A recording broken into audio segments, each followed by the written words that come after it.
ذریعہ، ہم سب کی بخشش کا ذریعہ، کون بنا مہمان کعبہ، شہزادہ حضور تاج الشریعہ، داماد حضور محدث کبیر، خلیفہ حضور تاج الشریعہ، مفتی شاہد صاحب قبلہ، منبر رسول پر جلوہ افروز علماء ذی وقار، محترم برادران اسلام، پردہ نشین خواتین اسلام، السلام علیکم ورحمۃ اللہ تعالی وبرکاتہ۔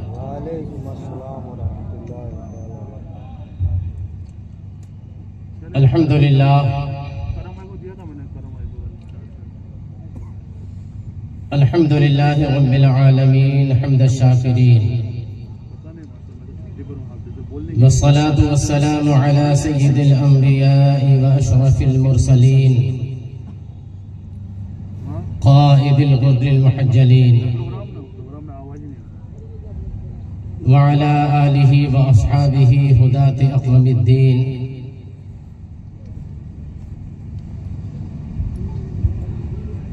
أما بعد فأعوذ بالله من الشيطان الرجيم، بسم الله الرحمن الرحيم، إن رحمة الله قريب من المحسنين، آمنت بالله، صدق الله مولانا العظيم وصدق رسوله النبي الأمين الكريم،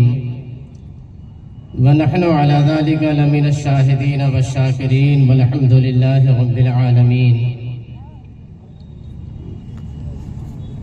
دل ہے وہ دل جو تیری یاد سے معمور رہا، دل ہے وہ دل جو تیری یاد سے معمور رہا، سر ہے وہ سر جو تیرے قدموں پہ قربان گیا، انہیں جانا انہیں مانا نہ رکھا غیر سے کام، انہیں جانا انہیں مانا نہ رکھا غیر سے کام، للہ الحمد میں دنیا سے مسلمان گیا۔ عزیزان ملت اسلامیہ، امبرناتھ کے اس تاریخی تربیتی اجتماع میں شرکت کرنے والے برادران اہل سنت و خواتین اسلام،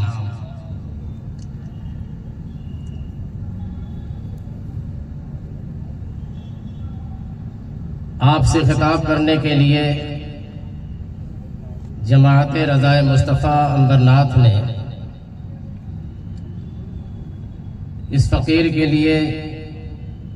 جس عنوان کا انتخاب کیا ہے، جو ٹاپک دیا ہے، وہ ہے جماعت رضائے مصطفیٰ اور خدمات مرکز اہل سنت۔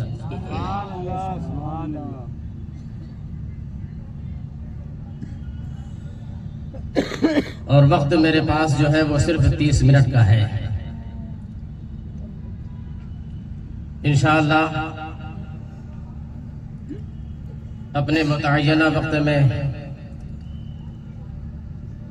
جو کچھ بھی خدمتوں کا ذکر ہو سکے گا میں اپنے بساط علمی کے مطابق آپ کے گوش گزار کرنے کی کوشش کروں گا۔ آئیے ہم سب مل کر سب سے پہلے حضور سرور کائنات، فخر موجودات، نبی آخر الزمان، سیاح لامکان، انیس الغریبین، رحمت للعالمین، شفیع المذنبین، طہ و یاسین، جناب احمد مجتبی روح فداہ محمد مصطفیٰ صلی اللہ تعالی علیہ وسلم کی بارگاہ بے کس پناہ میں درود و سلام کی نظریں پیش کر لیں۔ پورا مجمع بلند آواز سے پڑھے، اللہم صلی علی سیدنا و مولانا محمد وعلی آل سیدنا و مولانا محمد معدل الجود والکرم، منبع العلم والحلم والحکم، وآلہ واصحابہ وبارک وسلم، صلاة و سلاما دائما علیک یا سیدی یا رسول اللہ صلی اللہ تعالی علیہ وسلم۔ رفیقان ملت اسلامیہ،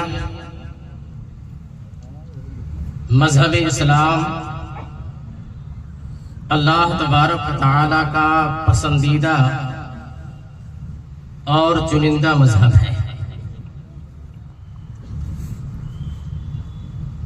دنیا میں اس کی ترویج و اشاعت کے لیے اور مذہب اسلام کی تبلیغ کے لیے رب ذوالجلال نے تقریباً 1,24,000 کم و بیش انبیاء کرام علیہ السلام کو خاکدان گیتی پر بھیجا۔ اللہ کا ہر نبی قرنن بعد قرن اور نسل بعد نسل اس روئے زمین پر جلوہ افروز ہوتا رہا اور دین اسلام سے بندگان خدا کو روشناس کراتا رہا۔ رب قدیر جل جلالہ وعم نوالہ نے ہم سب کے آقا و مولا نبی مکرم آمنہ کے لال عبداللہ کے دلارے جناب احمد مجتبی محمد مصطفیٰ صلی اللہ تعالی علیہ وسلم کو آخری نبی اور آخری پیغمبر بنا کر اس خاکدان گیتی پر مبعوث فرمایا، اور آقا کائنات صلی اللہ تعالی علیہ وسلم نے اسلام کی روشنی سے پوری دنیا کے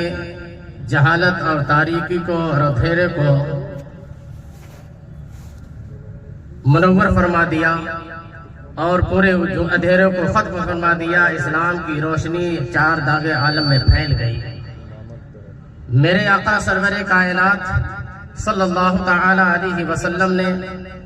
اپنے ظاہری دنیا سے وصال فرمانے سے پہلے اسلام کی ترویج و اشاعت اور تبلیغ دین متین کا ذمہ صحابہ کرام رضوان اللہ علیہم اجمعین اور اپنی امت کے علماء کے سر رکھا۔ میرے آقا سرور کائنات صلی اللہ تعالی علیہ وسلم نے ارشاد فرمایا، اصحابی کالنجوم بأیہم اقتدیتم اہتدیتم، میرے صحابہ ستارے کے مانند ہیں، تم ان میں جن کا بھی دامن تھام لوگے ہدایت کے راستے پر رہو گے۔ اسی طریقے سے میرے آقا سرور کائنات صلی اللہ تعالی علیہ وسلم نے علماء ربانیین کے تعلق سے اپنی امت کو یہ بتایا، العلماء ورثۃ الانبیاء، علماء انبیاء کرام کے وارث ہیں۔ اور یوں ہی میرے آقا سرور کائنات صلی اللہ علیہ وسلم نے یہ ارشاد فرمایا کہ ہم انبیاء کی جماعت درہم و دینار کا کسی کو وارث نہیں بناتے ہیں، بلکہ ہم علم کے وارث بناتے ہیں، اور جتنا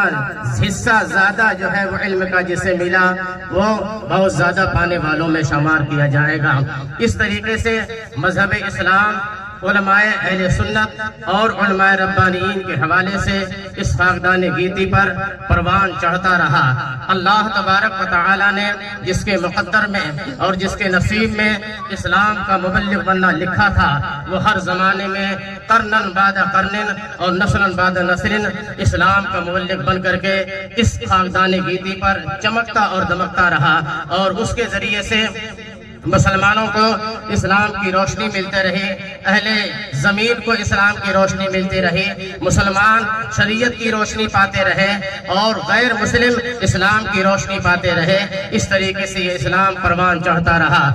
پہلی صدی ہجری ہو، دوسری صدی ہجری ہو، تیسری صدی ہجری ہو، کیونکہ اس مضمون کو زیادہ پھیلایا نہیں جا سکتا ورنہ ناظم اجلاس کی طرف سے گھنٹی بج جائے گی۔ میں عرض کرنا چاہتا ہوں کہ اللہ تبارک و تعالی نے جس کے مقدر میں لکھا وہ اسلام کا مبلغ بنا، اس کے ذریعے سے اسلام پروان چڑھا، اس کے ذریعے سے شریعت مصطفیٰ صلی اللہ تعالی علیہ وسلم کی اشاعت ہوتی رہی۔ ایک زمانہ وہ آتا ہے کہ جب اس ہندوستان کی سرزمین پر اعلیٰ حضرت امام اہل سنت مجدد اعظم دین ملت شیخ الاسلام والمسلمین امام محمد رضا فاضل بریلوی رضی اللہ تعالی عنہ کے اجداد کرام میں سے حضرت سعید اللہ خان ہندوستان کی سرزمین پر قدم رکھتے ہیں۔ وہ قندھار کے رہنے والے، وہ گزشتہ افغانستان سے ہجرت فرما کر کے ہندوستان کی سرزمین پر قدم رکھتے ہیں، اور سب سے پہلے ان کی خدمت میں مہمان کی مہمانی کے طور پر جو ہے وہ لاہور کا شیش محل اس وقت پیش کیا گیا، جو لاہور جو اس وقت ہندوستان میں شامل تھا۔ اس کے بعد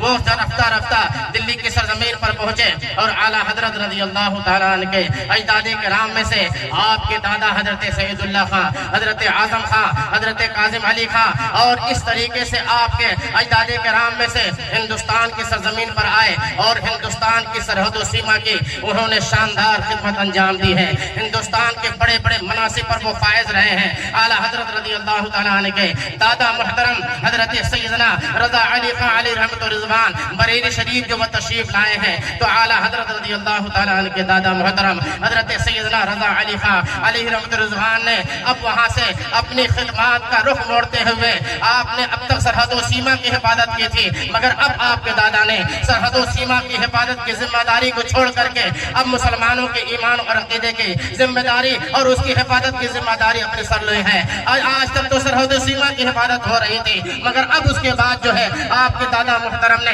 سن 1247 ہجری میں ہندوستان کی سرزمین پر بریلی مرکز جو بنا ہمارا ہوا ہے، بریلی کی سرزمین پر آپ کے دادا حضرت سیدنا رضا علی خان علی رحمت رضوان نے دارالافتاء کی بنا ڈالی ہے، اور اس وقت سے لے کر کے اعلیٰ حضرت رضی اللہ تعالیٰ عنہ کے دادا محترم نے 1247 ہجری میں دارالافتاء قائم فرمایا ہے۔ اس وقت لوگوں کے ایمان اور اسلام اور لوگوں کے دینی مسائل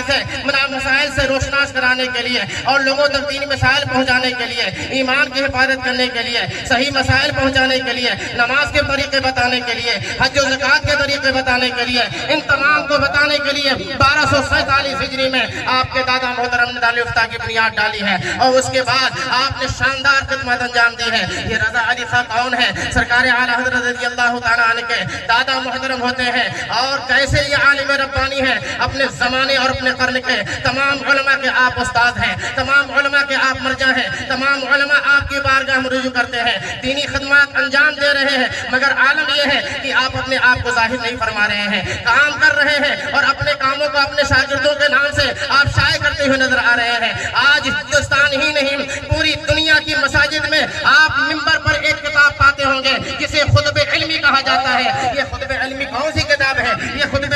علمی جو ہے حضرت سیدنا رضا علی خان علی رحمت رضوان جو اعلیٰ حضرت رضی اللہ تعالیٰ عنہ کے دادا محترم ہیں، یہ انہی کی لکھی ہوئی کتاب ہے، یہ انہی کا مجموعہ خطب ہے، انہوں نے ہی اس خطبے کو ترتیب دیا ہے، مگر انہوں نے اپنے نام سے اسے شائع نہیں فرمایا ہے، اپنے شاگرد رشید حضرت علمی کے نام سے آپ نے شائع فرمایا ہے۔ البتہ اس میں جو اردو اشعار آپ کو ملیں گے، یہ اردو اشعار حضرت علمی کے ہیں، مگر عربی جو خطبے ہیں وہ اعلیٰ حضرت رضی اللہ تعالیٰ عنہ کے دادا محترم کے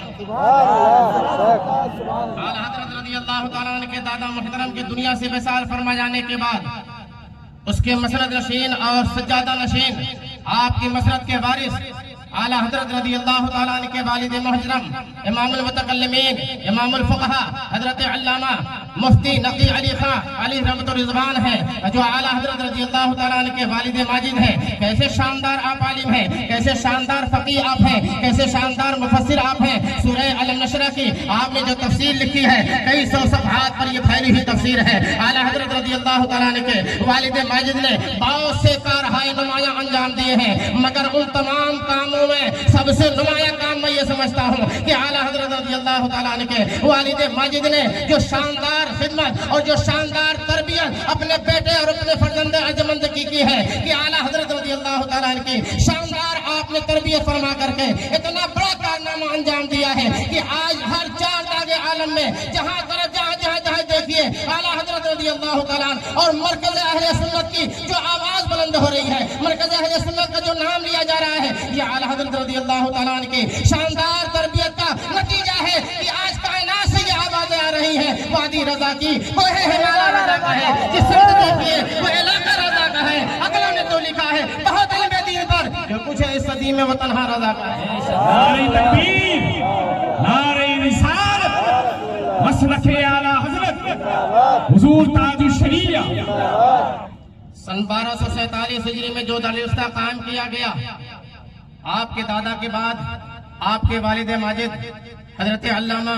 امام المتکلمین نقی علی خان علی بدرزمان اس کی مسند پر جلوہ افروز ہوتے ہیں اور آپ قوم کی رہنمائی کرتے ہوئے نظر آتے ہیں۔ اعلیٰ حضرت رضی اللہ تعالیٰ عنہ کے والد ماجد کے اس دنیا سے تشریف لے جانے کے بعد اب اس مسند پر پورے طور پر براجمان ہو رہے ہیں۔ اعلیٰ حضرت امام اہل سنت مجدد عالم دین و ملت امام محمد رضا فاضل بریلوی رضی اللہ تعالیٰ عنہ اور وہاں سے جو قوم کی خدمت ہو رہی ہے، اب اعلیٰ حضرت رضی اللہ تعالیٰ عنہ صرف اپنے دارالفتہ میں بیٹھ کر اب فتوے ہی نہیں دے رہے ہیں۔ اعلیٰ حضرت رضی اللہ تعالیٰ عنہ کی نگاہ اب میدان سیاست پر بھی ہے اور میدان فصاحت بھی ہے اور میدان بلاغت پر بھی ہے۔ امام محمد رضا رضی اللہ تعالیٰ عنہ کی نگاہ اب دشمنان دین کے ان تمام حربوں پر ہے۔ ایک ایک کو آپ جو ہے پڑھتے جا رہے ہیں، ایک ایک کا جائزہ لیتے جا رہے ہیں۔ امام محمد رضا فاضل بریلوی رضی اللہ تعالیٰ عنہ فتوے بھی لکھ رہے ہیں اور اس کے بعد دشمنان اسلام کے مکر و فریب کو بھی اور ان کی عیاریوں کو بھی پڑھتے جا رہے ہیں اور اس کے بعد ان کے پردے چاک کرتے جا رہے ہیں۔ جو ان کے چہرے پر شاندار قسم کی نقابیں پڑھی ہوئی ہیں، اعلیٰ حضرت رضی اللہ تعالیٰ عنہ اس سے نقاب ان کی نقابیں کھینچ کر کے ان کا مکروہ اور کریہ چہرہ عوام اہل سنت کے سامنے کرتے ہوئے نظر آ رہے ہیں۔ اعلیٰ حضرت رضی اللہ تعالیٰ عنہ کے اور مرکز اہل سنت کے کاموں میں سے اور ان کے کارہائے نمایاں میں سے ایک کام آپ کو ترجمۃ القرآن جو کنز الایمان کے نام سے آپ کے سامنے موجود ہے، جو لوگوں کے ایمان و عقیدے کی حفاظت کر رہا ہے، لوگوں کے اعمال کی حفاظت کر رہا ہے۔ یہ کنز الایمان کس وقت نمودار ہوتا ہے اور کس وقت جو ہے یہ منصہ شہود پر آتا ہے۔ اعلیٰ حضرت رضی اللہ تعالیٰ عنہ کے زمانے میں حضور صدر الشریعہ علی رحمۃ الرضوان آپ کی بارگاہ میں حاضر ہوتے ہیں اور اس وقت کے جو حالات تھے، یہ دشمنان اسلام، یہ وہابیہ اور دیوبندیہ جو اب جب قرآن پاک میں کسی طرح کی کوئی ترمیم تو نہیں کر سکتے تھے، اس لیے کہ اللہ تبارک و تعالیٰ نے قرآن عظیم کی حفاظت کا وعدہ اور ذمہ رکھا ہے، اس لیے اس میں کوئی ترمیم تو نہیں ہو سکتی ہے، اس لیے قرآن پاک میں ترمیم تو کوئی نہ کر سکا، مگر وہابیوں اور دیوبندیوں نے قرآن عظیم کے ترجمے میں بہت ساری ترمیمیں کر ڈالی ہیں۔ اللہ تبارک و تعالیٰ کی شان میں اہانتیں کی ہیں، رسول کائنات صلی اللہ تعالیٰ علیہ وسلم کی شان میں گستاخیاں کی ہیں، قرآن عظیم کے ترجموں کو بدل دیا ہے۔ اب ان ترجموں کو سامنے رکھ کر کے ایک ایک آیت بتانے کا وقت ہوتا تو الحمدللہ رب العالمین میں ان کو سامنے رکھتا اور بتاتا کہ انہوں نے شان الہی میں کس طریقے سے اہانتیں کی ہیں، رسول کائنات صلی اللہ تعالیٰ علیہ وسلم کی کس طرح سے گستاخی کی ہے۔ مگر اتنا آپ جان لیں، اللہ تبارک و تعالیٰ وہ کسی کو نہ دھوکہ دے سکتا ہے اور نہ کوئی میرے رب کو دھوکہ دے سکتا ہے، مگر انہوں نے قرآن عظیم کا جو ترجمہ کیا ہے وَهُوَ خَادِعُهُمْ ان المنافقین، منافقوں کے بارے میں جو قرآن عظیم کی آیت نازل ہوئی ہے کہ منافق جو ہے اپنے مرضی کے مطابق، اپنے چاہت کے مطابق وہ اللہ تعالیٰ کو دھوکہ دینا چاہتے ہیں اور اللہ تبارک و تعالیٰ انہیں دھوکہ دے رہا ہے، وَهُوَ خَادِعُهُمْ اور اللہ انہیں دھوکہ دے رہا ہے۔ میرا پروردگار وہ ہے نہ دھوکہ کھاتا ہے نہ دھوکہ دے رہا ہے، مگر انہوں نے اللہ تبارک و تعالیٰ کے لیے دھوکے باز کام معاذ اللہ رب العالمین ترجمہ کیا ہے۔ میرے اعلیٰ حضرت رضی اللہ تعالیٰ جب یہاں پر پہنچتے ہیں تو پروردگار عالم کی جو شان ہے، شان رب ذوالجلال کو ظاہر کرتے ہوئے آپ ارشاد فرماتے ہیں کہ یہ لوگ جو ترجمہ کر رہے ہیں وہ ترجمہ آپ نے سماعت کر لیا، میرا امام ترجمہ کیا کر رہا ہے؟ میرا امام ترجمہ کر رہا ہے، یہ اپنے من میں اللہ کو دھوکہ دیا چاہ رہے ہیں اور اللہ ان کے تعلق سے خفیہ تدبیر فرما رہا ہے۔ امام اہل سنت رضی اللہ تعالیٰ نے اس طریقے سے ذات باری تعالیٰ کے طلب سے لوگوں کے ایمان اور عقیدے کی حفاظت اس طریقے سے فرمائی ہے۔ اسی طریقے سے میرے اعلیٰ حضرت رضی اللہ تعالیٰ نے بہت سی آیتوں کا ترجمہ جو سامنے کیا ہے ان کے ترجمے کو آپ رکھیے اور امام محمد رضا کے ترجمے کو سامنے رکھیے تو مرکز اہل سنت کی خدمت آپ کی نگاہوں کے سامنے ہوگی کہ جو ترجمے کیے جا رہے تھے وہ قرآن سے قریب نہیں کیا جا رہا تھا اور صاحب قرآن سے قریب نہیں کیا جا رہا تھا، بلکہ قرآن کی ترجمانی کے نام پر اسلام کے اوپر جو ہے وہ دھول جھونکی جا رہی تھی اور شان رسالت میں گستاخیاں کی جا رہی تھی، اہانت خداوندی کی جا رہی تھی۔ مگر امام محمد رضا فاضل بریلوی رضی اللہ تعالیٰ نے شاندار ترجمہ فرما کر کے ایمان کا خزانہ ہمیں دے کر کے ہمارے ایمان ہی نہیں صبح قیامت تک کے اہل ایمان کے ایمان کی حفاظت فرماتی ہے۔ عشق محبت، عشق محبت، عشق محبت، عشق محبت، مسلک اعلیٰ حضرت جماعت رضائے مصطفیٰ۔ میرا امام جب 1323 ہجری میں دوبارہ مکہ معظمہ حرمین طیبین کے سرزمین پر پہنچتا ہے، اسے پہلے ہندوستان کا ایک مولوی خلیل احمد امبیٹوی اپنے چیلوں کے ساتھ اور اپنے ساتھیوں کے ساتھ وہاں پہنچ کر کے علم غیب مصطفیٰ صلی اللہ تعالی علیہ وسلم کے حوالے سے حرمین طیبین کے علماء کو کنفوز کر رہا تھا، انہیں شبہ میں ڈال جا رہی ہے، کتاب پڑھی جا رہی ہے۔ کتاب جب مکمل ہو گئی ہے تو اب شریف مکہ اپنی ران پہ ہاتھ مار کر کے یہ اعلان کر رہا ہے کہ اللہ تبارک و تعالی اپنے محبوب کو علم غیب عطا فرما رہا ہے، وَهَؤُلَاءِ الْخُبَثَاءُ يَمْنَعُونَ، اور یہ خبیث منع کر رہے ہیں۔ واہ واہ واہ، سبحان اللہ سبحان اللہ،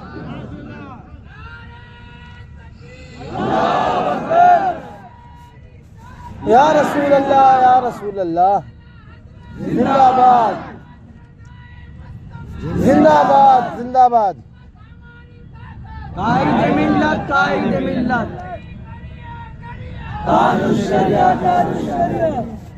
امام محمد رضا فاضل بریلوی رضی اللہ تعالیٰ عنہ کی جب یہ کتاب الدولۃ المکیہ بالمادۃ الغیبیہ وہاں پڑھی گئی ہے تو شریف مکہ نے یہی کہا تھا، واللہ یعطی وہؤلاء الخبثاء یمنعون، اللہ تعالیٰ اپنے محبوب کو علم غیب عطا فرما رہا ہے اور یہ خبیث روک رہے ہیں۔ گویا وہاں امام محمد رضا نے وہ چھاپ جوڑی ہے اور اس کتاب میں یہ اعلان کر دیا ہے، دل کے رضا ہے کنجر خونخوار مرتبہ، آدھا سے کہہ دو خیر منائے نشر کرے۔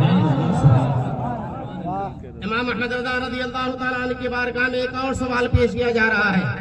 اس وقت تک جو ملک میں کرنسی چل رہی تھی وہ سکے چل رہے تھے، یہ کاغذ کے روپے نہیں چل رہے تھے۔ اب جب کاغذ کے روپیوں کا چلن آیا ہے تو فقہائے مکہ کے درمیان یہ سوال پیدا ہوا کہ چاندی کا سکہ اور سونے کا سکہ یہ تو مال کہا جائے گا، مگر یہ جو کاغذ ہے اس کاغذ کو کیسے مال کہا جائے گا، اور کاغذ کی خرید و فروخت کیسے ہو سکتی ہے، اور کاغذ کے ذریعے سے خرید و فروخت کیسے ہو سکتی ہے۔ وطن مسلمانوں، مرکز اہل سنت کی خدمات کا دائرہ یہ مصوبہ نہ صرف ہندوستان کی سرزمین پر ہے، یہ مصوبہ نہ صرف اتر پردیش کی سرزمین پر ہے، یہ مصوبہ نہ صرف یہیں پر محدود ہے۔ الحمدللہ رب العالمین، مرکز اہل سنت کی خدمت کا دائرہ عطائے مصطفیٰ سے الحمدللہ رب العالمین عبد المصطفیٰ نے چار داغ عالم میں اس کو پھیلا دیا ہے۔ ہر طرف جو ہے اس خدمت کے نظارے آپ کو دیکھنے کو ملیں گے۔ جب وہ سوال اعلیٰ حضرت رضی اللہ تعالیٰ عنہ کی بارگاہ میں پیش کیا گیا ہے، جو اس کا جواب دینے سے حرمین طیبین کے علماء قاصر رہ گئے تھے، ان کے پاس جواب نہیں تھا، مگر میرے امام کی بارگاہ میں جب سوال پیش کیا گیا ہے تو اعلیٰ حضرت رضی اللہ تعالیٰ عنہ نے فتح القدیر کے ایک جزیے کے حوالے سے جواب آپ نے دے دیا، نہیں جواب نہیں دیا ہے، پوری کتاب آپ نے رقم فرما دی عربی زبان میں، طفل الفقیہ الفاہم فی احکام قرطاس الدراہم، اور آپ نے اس میں فرما دیا ہے کہ اگر کوئی آدمی جو ہے 1000 روپے کے بدلے میں ایک کاغذ کو اگر بیچتا ہے اور خریدنے والا اسے خرید رہا ہے تو یہ جائز ہے۔ جب فتح القدیر میں یہ لکھا ہوا ہے تو ایسی صورت میں اگر کوئی کاغذ کے ذریعے سے خرید و فروخت کرنا چاہ رہا ہے تو امام محمد رضا نے فرمایا یہ جائز ہے۔ اعلیٰ حضرت رضی اللہ تعالیٰ عنہ نے خدمات جلیلہ کیسے انجام دی ہے، مرکز اہل سنت خدمات جلیلہ کیسے انجام دی ہے۔ اب میں کتابوں کے حوالے سے پیش کروں تو وقت میرا بہت قریب آ گیا ہے، مگر اس میں جماعت رضائے مصطفیٰ کا بھی لیول شامل ہے، اس لیے میں عرض کروں کہ اعلیٰ حضرت رضی اللہ تعالیٰ عنہ کی نگاہ صرف کتب فقہیہ پر نہیں تھی، اعلیٰ حضرت رضی اللہ تعالیٰ عنہ کی نگاہ صرف قرآن عظیم کی تفسیر پر نہیں تھی، اعلیٰ حضرت رضی اللہ تعالیٰ عنہ کی نگاہ اور دوسرے مضامین اور دوسرے عوانی عناوین پر نہیں تھی، ان تمام پر تو تھی ہی، مگر امام احمد رضا رضی اللہ تعالیٰ عنہ کی نگاہ لوگوں کے ایمان اور عقیدے کا تحفظ کیسے کیا جائے۔ مسلمان جو ستائے جا رہے ہیں، مسلمانوں کے تعلق سے جو جماعتیں بنا کر کے آج لوگوں کو جو ہے اسلام سے برگشتہ کرنے کی کوششیں کی جا رہی ہیں، خاص طور سے ان علاقوں میں جہاں پہ لوگ نو مسلم ہیں اور ان اسلامی احکام سے ناواقف ہیں، وہاں کے لوگوں کے پاس پہنچ کر کے اس وقت کی جماعتیں جو ہے جا کر کے وہ اسلام سے برگشتہ کرنے کی کوششیں کی جا رہی تھی اور لوگوں سے یہ کہا جا رہا تھا کہ تمہارا دین و ایمان یہ نہیں تھا جو اس وقت ہے، تمہارا دین و ایمان تو کچھ اور تھا، اس لیے تم کو شدھی کرنے کے لیے ہم آئے ہیں، تم کو پیور دین دینے کے لیے آئے ہیں، تمہارے باپ دادا اور تمہارے آباء و اجداد کو جو دین تھا وہ دین تمہیں ہم دینے کے لیے آئے ہیں۔ اب امام احمد رضا رضی اللہ تعالیٰ عنہ کے سامنے جب یہ بندر آتا ہے اور مسلمانوں کے ایمان و عقیدے پر جب خون مارے جانے لگا ہے تو اعلیٰ حضرت رضی اللہ اللہ تعالیٰ نے کریا اور ڈگر ڈگر نگر نگر کے مسلمانوں کے ایمان اور عقیدے کی حفاظت کے لیے اعلیٰ حضرت رضی اللہ تعالیٰ نے سن 7 ربیع الاخر سن 1339 ہجری میں جماعت رضائے مصطفیٰ کی بنیاد ڈالی. سبحان اللہ. سن 1339 ہجری میں اعلیٰ حضرت رضی اللہ تعالیٰ نے جماعت رضائے مصطفیٰ کی بنیاد ڈالی اور پھر اس کے بعد چند ہی دن کے بعد اعلیٰ حضرت رضی اللہ تعالیٰ ہم سب کو داد فراغت دے گئے. مگر اعلیٰ حضرت رضی اللہ تعالیٰ نے لوگوں کے ایمان اور عقیدے کی حفاظت کے لیے جس جماعت رضائے مصطفیٰ کی بنا ڈالی تھی الحمدللہ وہ پروان چڑھتی رہی اور اس کی سرپرستی اور اس کی پوری باغڈور آپ کے شہزادہ اکبر حجت الاسلام علامہ حامد رضا خان علیہ رحمۃ الرضوان نے اپنے ہاتھ میں لی ہے اور انہوں نے پوری ذمہ داری کے ساتھ اور اس کے پوری ذمہ داری کے ساتھ پوری تگ و دو کے ساتھ حجت الاسلام نے اس کی سرپرستی فرمائی ہے اور اس کو آگے بڑھایا ہے. سرکار حجت الاسلام رضی اللہ تعالیٰ عنہ کے دنیا سے تشریف لے جانے کے بعد اب سرتاجدار اہل سنت سرکار مفتی اعظم رضی اللہ تعالیٰ جو اعلیٰ حضرت رضی اللہ تعالیٰ عنہ کے علم کے بھی وارث ہیں, عمل کے بھی وارث ہیں, اعلیٰ حضرت رضی اللہ تعالیٰ عنہ کے اس شہزادہ نے جماعت رضائے مصطفیٰ کو کتنا پروان چڑھایا ہے اس کی اگر تفصیلی تعریف کی جائے تو اس کے لیے کافی وقت درکار ہے. مگر یہ ہے کہ اس بیچ میں جماعت رضائے مصطفیٰ کے درمیان جو ہے وہ کچھ گراوٹ بھی آئی ہے اور کچھ اس کا کام کمزور بھی پڑا ہے.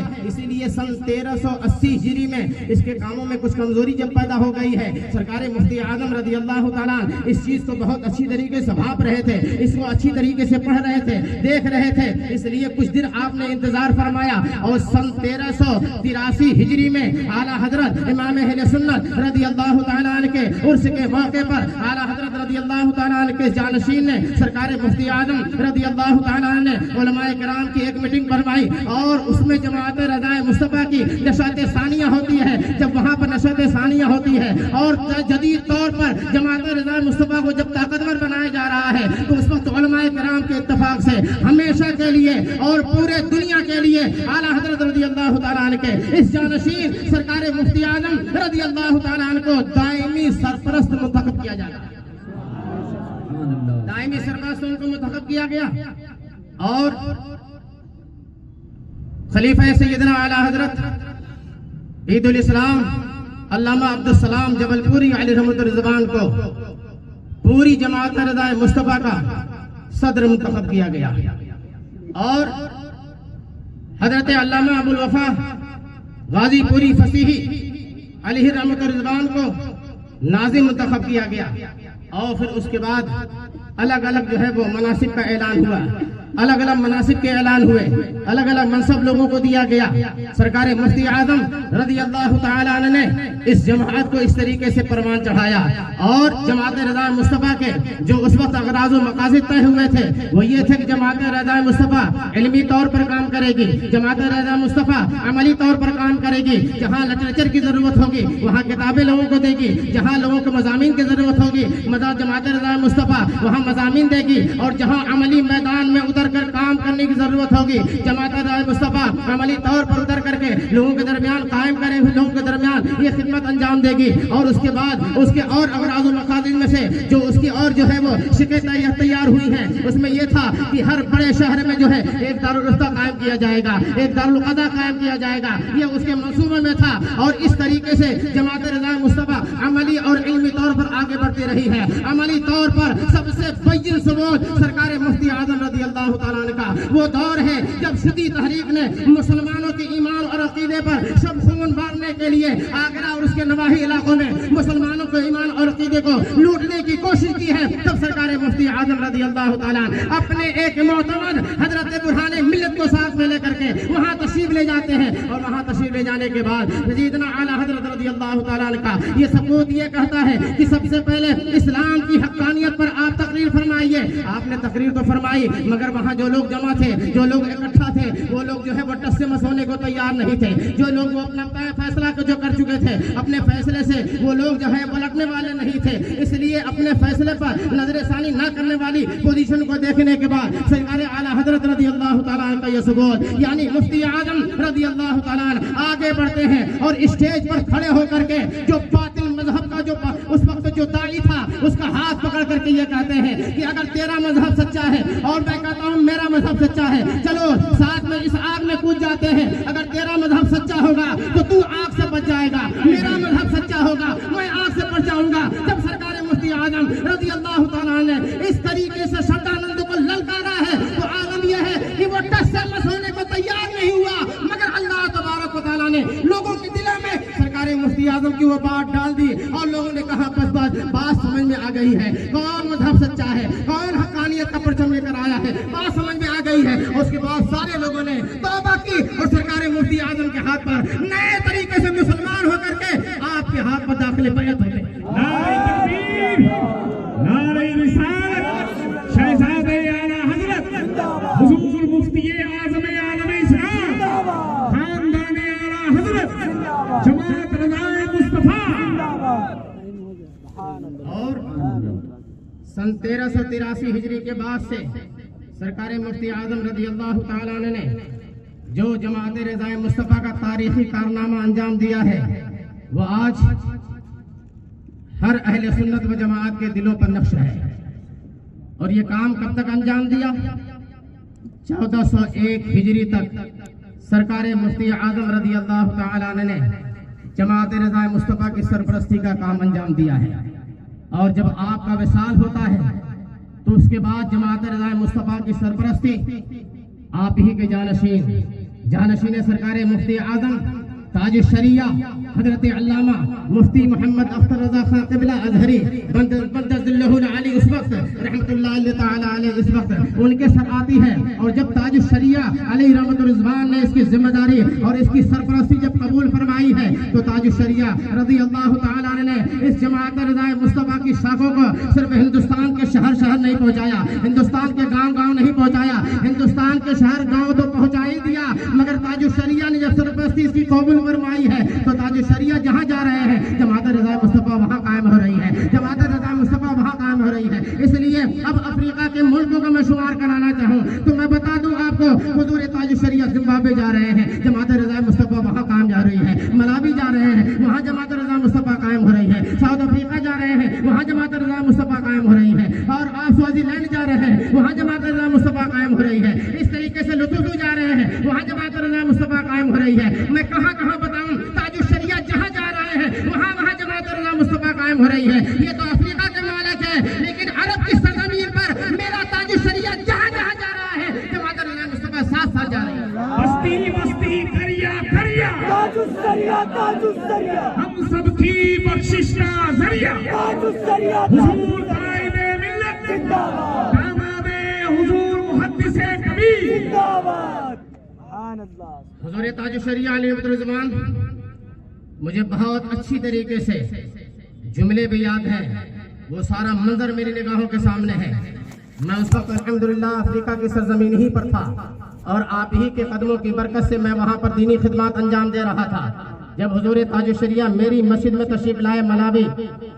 افریقہ کی سرزمین پر تشریف لائے، اور جو منظر آپ نے وہاں ملاحظہ فرمایا کہ الحمدللہ اتنا مجمع، اتنا کثیر مجمع دیکھنے کے بعد حضور تاج الشریعہ علیہ رحمت الرضوان فرماتے ہیں مجھے تو لگتا ہی نہیں ہے کہ میں ملاوی میں ہوں، مجھے تو ایسا لگتا ہے کہ میں سانتا کروز میں آ گیا ہوں، مجھے لگتا ہے سانتا کروز میں آ گیا ہوں۔ وہاں حضور تاج الشریعہ علیہ رحمت الرضوان نے وہیں پر مجھے خلافت سے نوازا تھا۔ میں اپنی خلافت کا اعلان نہیں آپ کے سامنے کر رہا ہوں، بتانا یہ چاہ رہا ہوں کہ جب آپ نے خلافت سے نوازا تو ساتھ میں یہ ارشاد فرمایا، مجھے امید ہے کہ حضور محدث کبیر کے یہ داماد مولانا شاہد رضا جماعت رضائے مصطفیٰ کا کام انجام دیں گے الحمدللہ رب العالمین۔ ملاوی کی سرزمین پر جو لمبی ہے وہاں بھی جماعت رضائے مصطفیٰ ہے، ہلونگوے ہے وہاں بھی جماعت رضائے مصطفیٰ ہے، اور اس کے علاوہ جو ہے زومبگ ہے وہاں بھی جماعت رضائے مصطفیٰ ہے۔ غرض کی جتنی وہاں کے جتنے شہر ہیں ہر شہر میں الحمدللہ جماعت رضائے مصطفیٰ مسلک اعلیٰ حضرت کا کام انجام دے رہی ہے، اور ہر جگہ سے آواز یہ آ رہی ہے دل کے رضا ہے خنجر خونخوار والقبار، آنا سے کہہ دو خیر منائے نصر کرے۔ اہل سنت و جماعت کے مرکز اہل سنت کی یہ خدمات ہی کا نتیجہ ہے کہ آج امبرناتھ کے اس میدان میں ہم لوگ بیٹھ کر کے اپنے نبی کے گن گا رہے ہیں، اولیاء کرام کے گن گا رہے ہیں، اپنے بزرگوں کے احسان کا ذکر کر رہے ہیں. یہ کسی اور نے نہیں سکھایا ہے، اللہ تبارک و تعالیٰ نے یہ انعام امام محمد رضا کو عطا فرمایا. اور امام محمد رضا نے اپنی تعلیم کے ذریعے سے آج لوگوں کے دلوں میں عشق مصطفیٰ کی جو لو لگائی ہے، جو جوت جلائی ہے، اس لیے ہر زبان سے یہ آواز آ رہی ہے، وہ جو نہ تھے تو کچھ نہ تھا، وہ جو نہ ہو تو کچھ نہ ہو، جان ہے وہ جہان کی، جان ہے تو جہان ہے. اس لیے اگر اس جماعت رضا مصطفیٰ سے آپ جڑے رہیں گے، اس کے فرامین پر عمل کرتے رہیں گے، اور اس کے جو درسیات ہیں اس سے آپ جڑے رہیں گے، اور اس کے جو پیغامات ہیں اس کو آپ قبول کر کے اس پر عمل کرتے رہیں گے، تو میں ذمہ داری کے ساتھ یہ کہہ کے جا رہا ہوں کہ آپ اگر اس پر جڑے رہیں گے، اس پر عمل کرتے رہیں گے، تو وقت جب آپ کا آخری وقت ہوگا، جب دنیا سے جانے کا وقت ہوگا، آپ کی زبان برجستہ یہ پکارے گی، انہیں جانا، انہیں مانا، نہ رکھا غیر سے کام، انہیں جانا، انہیں مانا، نہ رکھا غیر سے کام. للہ الحمد. میں دنیا سے مسلمان گیا، جماعت رضا مصطفیٰ